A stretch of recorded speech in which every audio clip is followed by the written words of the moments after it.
Joe adofo medical catcher mo say ye wo bantama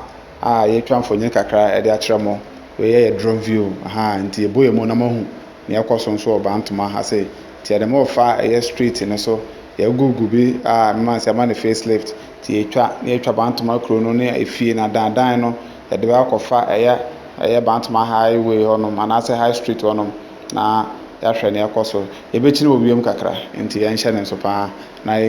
hunu said about my plan na bibia sitie na afei no ne awonso kire wadwen na say ne ohu adwen say ye bebo ma bantoma tompon no also betimi dey to comment box ni na say we ba send ye WhatsApp e da mo nyina ma say yakopon hira mo bebre.